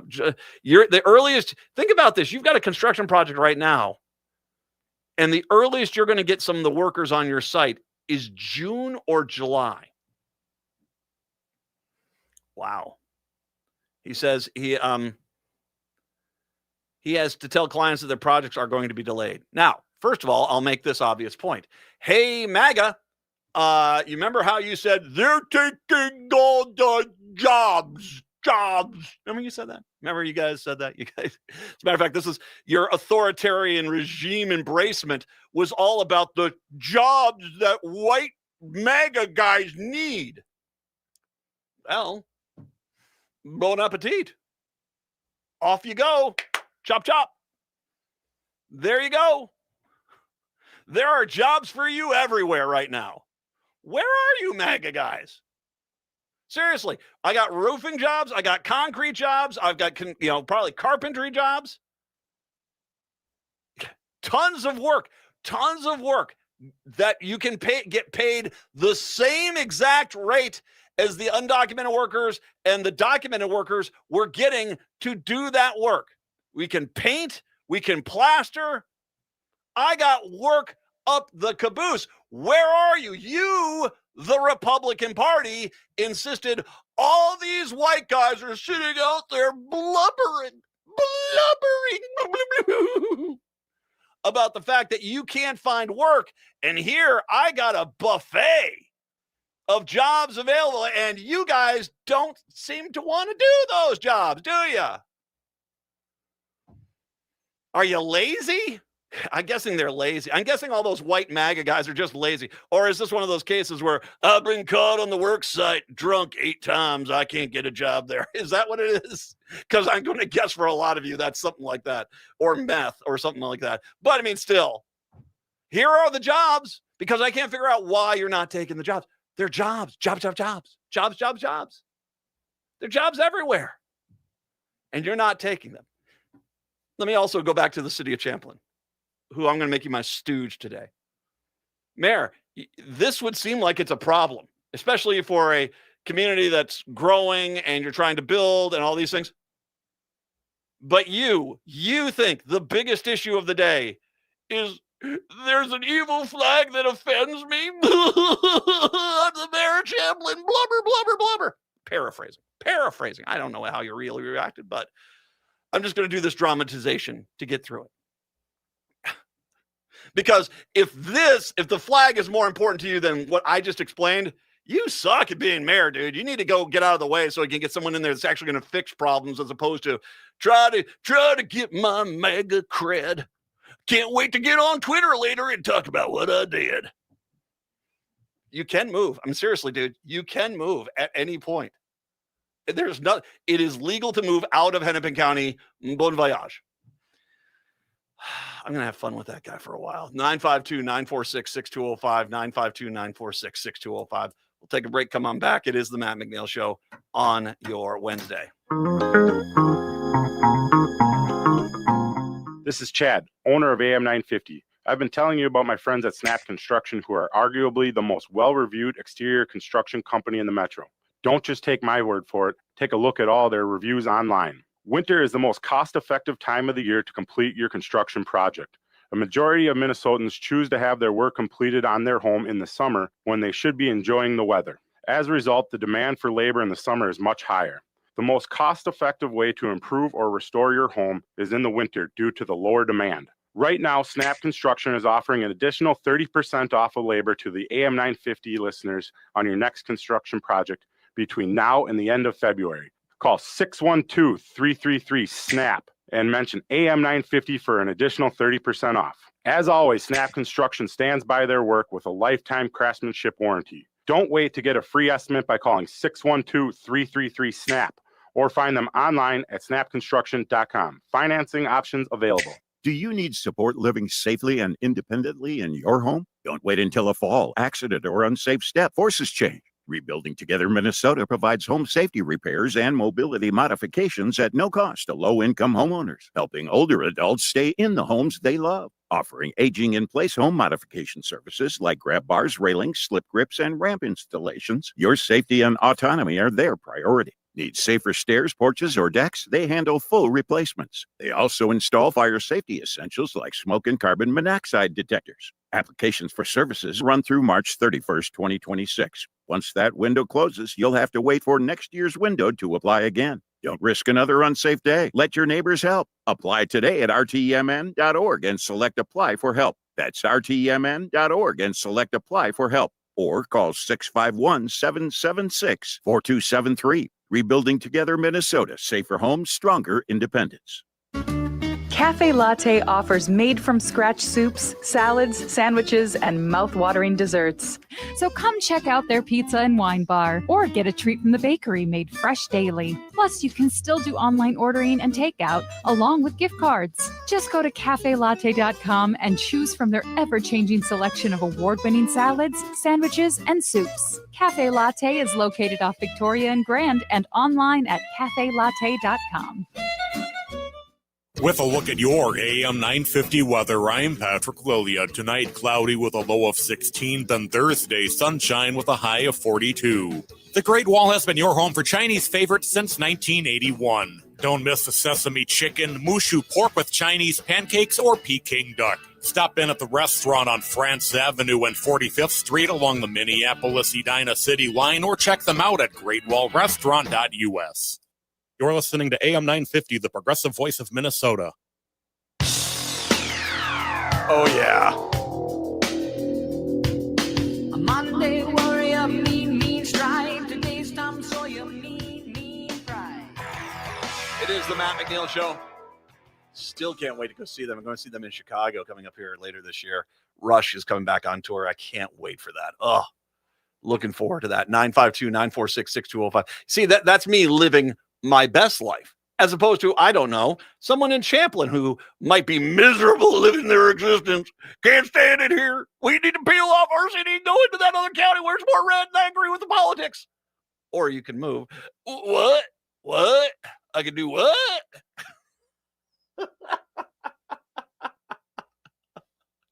You can move. Move? What's that mean?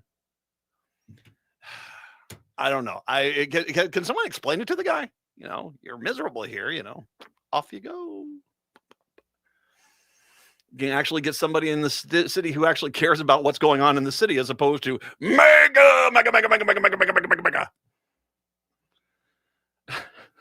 952-946-6205. 952-946-6205. It is unfortunate. I mean, hey, like I said, I mean, this is actually, maybe if I can, this guy focusing solely on a flag because that's the big issue of the day. While the construction industry in this state, and that was a CNN story, that was a national story, not only talking about what's happening here, but elsewhere. Construction industry has absolutely been crippled by the Republican Party. And then there's this. The Minnesota farmers filed for bankruptcy in 2025 as high input costs and low prices for most agricultural commodities squeeze profit margins. This according to the American Farm Bureau Federation in a report released earlier this month. 13 Minnesota farmers filed for Chapter 12. That's a section of the U.S. bankruptcy code that allows for family farmers and fishermen to restructure certain debts. So it's a kind of, it's not Chapter 11, it's Chapter 12. It's a different variation. 4 Minnesota farmers filed for Chapter 12 in 2024. Across the Midwest, bankruptcy filings rose 70% in 2025, following years of rising expenses and declining income, said the Farm Bureau. So I want to make sure we understand. We had last year, or the year before, in 2024, four under Joe Biden, there were 4 farmers, sadly, tragically, who had to declare Chapter 12. Last year, there was 13. That is a 325% increase. A 325% increase in bankruptcy filings for farmers in 1 year of Trump. And I got news for you. It's only going to get worse. It's only going to get worse. This is something we've been watching with a very bit of anxiety. We're hearing from our members that farms are looking at a second year in a row of negative margins, said Ann Schwargel, vice president of the Minnesota Farmers Union, in an interview. And should mention, once again, they're already anticipating farms are going to be in trouble again due to Republican ag policy and economic policy. Already, it is February. We're not even into March, and they're already saying, oh, yeah, this is going to be another bad year. The Farm Bureau's figures may underplay the extent of the financial challenges facing farmers in Minnesota and beyond, because Chapter 12 filers must earn a majority of their income from farming, and the growing number of family farmers who rely on non-farm income to make ends meet may not make them eligible. They may have no choice but to cease operations altogether as debts mount, said the Farm Bureau. So Chapter 12 is a loophole in the system that allows farmers to basically have this ease. But because the Republican Party has not done anything to address the fact of rising healthcare costs in rural America, which are astoundingly expensive, especially for the farmers, and they've refused to even help them. As a matter of fact, they've made healthcare a lot worse out there. And they've added to their costs by, shutting down education systems and making people drive, instead of 10 minutes to the local school, 25 minutes to the local school every day. The margins are getting worse. And so it's becoming more and more common for one of the family members to have to work out of off the farm so they can get a health insurance. But considering the margins, once again, your input costs are too high, your output gains are too low. You're not getting any money for your product, especially soybeans right now. You're not getting money for your product. Dairy is also just getting hammered. But your input costs are quite expensive. The potential political consequences are clear. The farming sector remains solidly Republican. The number of farms in the Democratic Farm Labor Party has long been dwindling, but even a marginal reduction in rural Republican turnout could be trouble for the GOP and was expected to be a difficult midterm election. Hey, have they heard about just campaigning on flags? Hey, there's this wizard of a politician, idiot of a politician in Champlin who says you don't have to care about jobs or the economy or anything. Just focus on the flag. That will solve all your problems. Yeah. Worthless.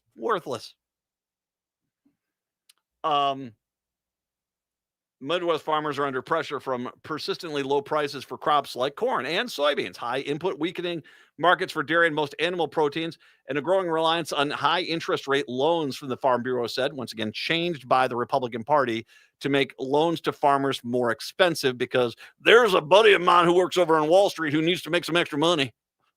Once again, Democrats didn't do this to you guys. Republicans are 100% responsible for the ag sector getting absolutely jobbed right now. 100%.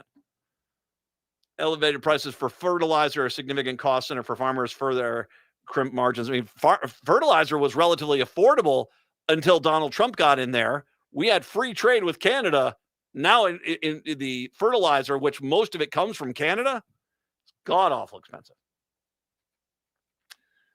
Schwagler of the Farmers Union, which pushes a progressive farmer-friendly policies at the state and federal level, said the compounding crisis out of the farm country could push the next generation out of the business entirely. Younger producers are up to their margins already, and they don't have the kind of working capital to just chew up. Everything you're making is being invested back into the farm. Those first few years are so capital intensive. So people who might have gotten into farming in the last few years, they're really getting pinched right now. Though high input costs and low margins have squeezed Midwest farmers for years, Farm Bureau data basically says that calls out the USDA's claim that the Trump inherited a generationally terrible farm economy. They didn't. The farm economy was much better. As a matter of fact, they were getting record prices. Were close to record prices for soybeans in 2022, 2023, I believe it was. Nationwide farm bankruptcy peaked in 2019. Hey, Patrick, refresh my memory if you could. In 2019, who was the president of the United States? Donald J. Trump. What? Yeah, shocking. So, farm bankruptcies peaked at 599 in 2019 under the idiot you guys voted for again. They fell sharply during former Biden's first 2 years in office. They hit a 10-year low of 139 in 2023. Farm income, by the way, hit a record high in 2022, according to the Farm Bureau. That's right. The worst economy ever. I wish we could go back to the days of bankruptcies. Idiots. Oh, God. But the flag! The flag! You can use that racist flag as a blanket to keep you warm when you're sleeping on the ground. Oh, this is a pretty big problem, as you can imagine. It ain't going to get any better anytime soon.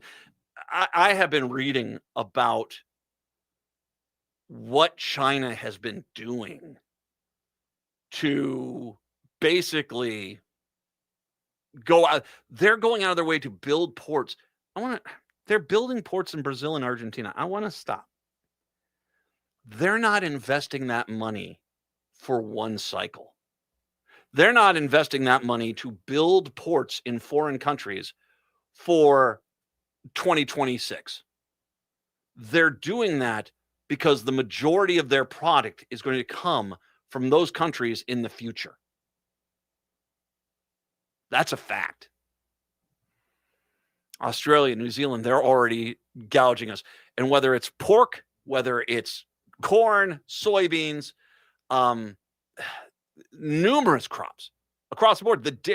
We don't have markets. And then you got the other side of it, which is you have the products which are finite products like dairy where you have to sell them.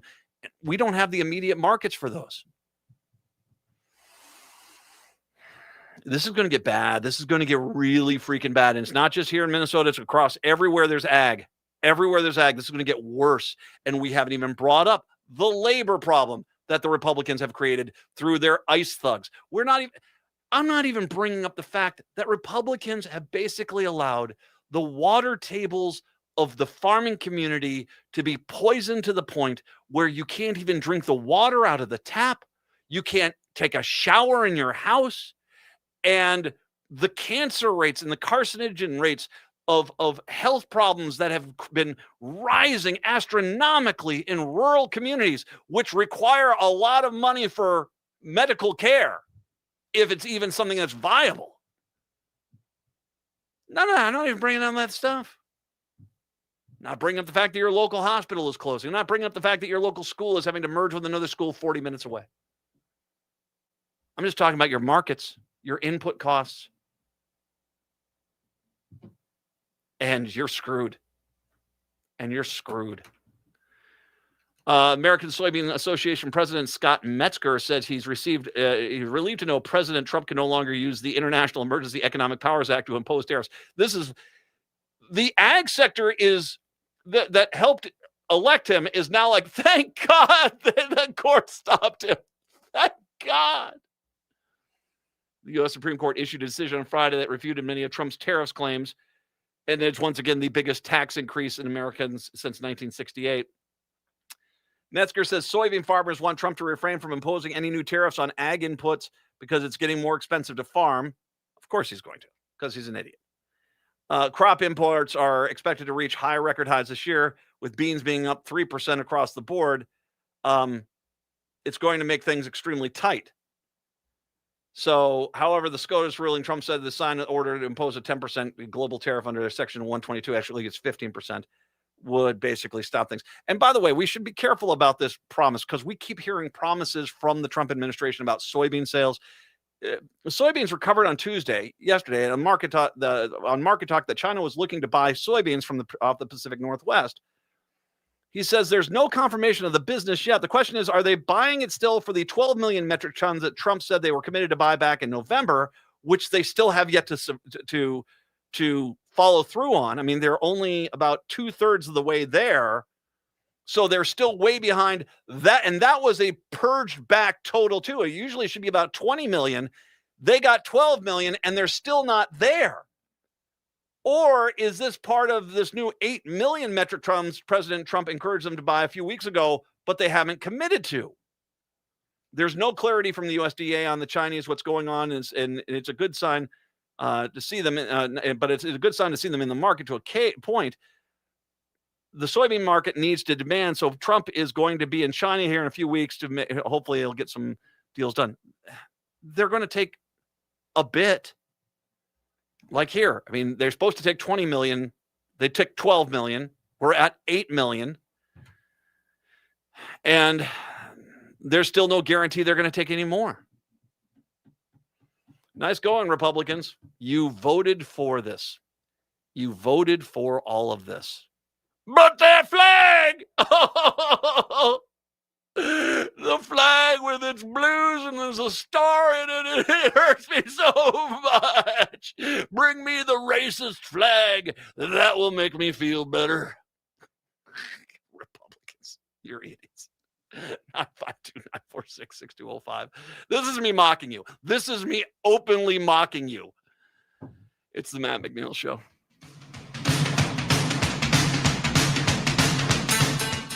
AM 950 would like to thank everyone who joined and donated during our winter membership drive. Your support shows that Minnesotans still value an independent progressive radio station that delivers facts, not spin. AM 950 is locally owned, based right here in the Twin Cities, and dedicated to uplifting small businesses and diverse communities.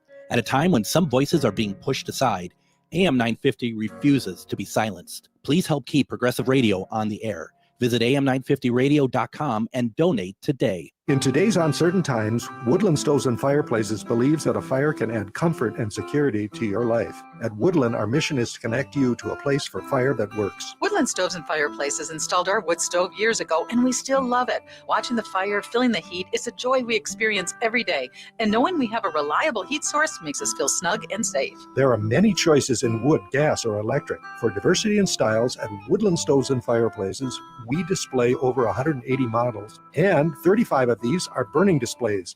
You can experience the glow and warmth of a live fire. Whether wood, gas, or electric, find a fire that warms your heart, a fire that adds comfort and security to your life. See the many choices at Woodland Stoves and Fireplaces, located on the corner of East Franklin and Riverside Avenue in Minneapolis, and online at woodlandstoves.com. Woodland Stoves and Fireplaces since 1977.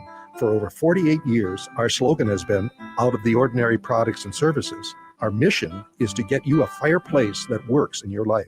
Located just north of 50th in France, the Great Wall Restaurant has provided a delicious taste of authentic Chinese cuisine since 1981. Specializing in Szechuan and Peking dishes, they offer one of the most extensive menus in the Twin Cities. Favorites include hot and sour soup, pan-fried dumplings, and mushu pork with homemade Chinese pancakes. Stop by their Edina location or call for takeout at 952-927-4439. See the full menu at greatwallrestaurant.us.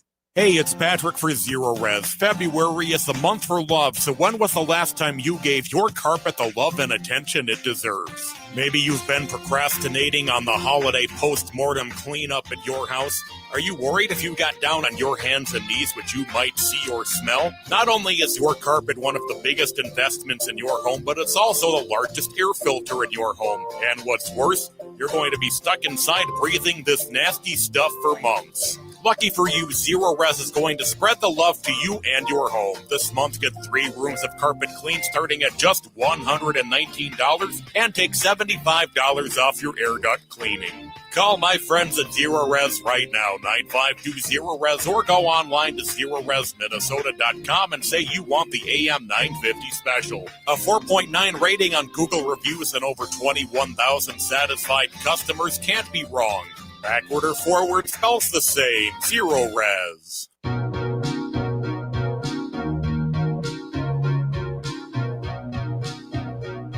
It is the Matt McNeil Show. 952-946-6205, 952-946-6205. Reminder, I'm on the Politics Bar tonight, late night here on AM 950. If you're in Chicago, you can listen to it before my show on WCPT. But the Politics Bar, I'm presuming they'll be available. Go find them online. Go watch, enjoy. I think Bob Seska is going to be on there as well. He wasn't on with me. We had 2 separate interviews, but you can go over there and enjoy. Bon appetit. 952-946-6205. I'm going to post this story. I'm not going to have time to get to it. It's from the Minnesota Reformer. This is a problem I think we have to start looking at, not only here in Minnesota, but everywhere, because there is starting to become a lot more problems in regards to manufactured home parks. And that the people who are in them, who are generally looking for relatively cheap, housing, that they might own the unit itself, but they have to rent the land. Well, they're getting kind of screwed over right now. Gwen from Blaine returned to work after 30 years as a UPS because she could no longer afford her rent.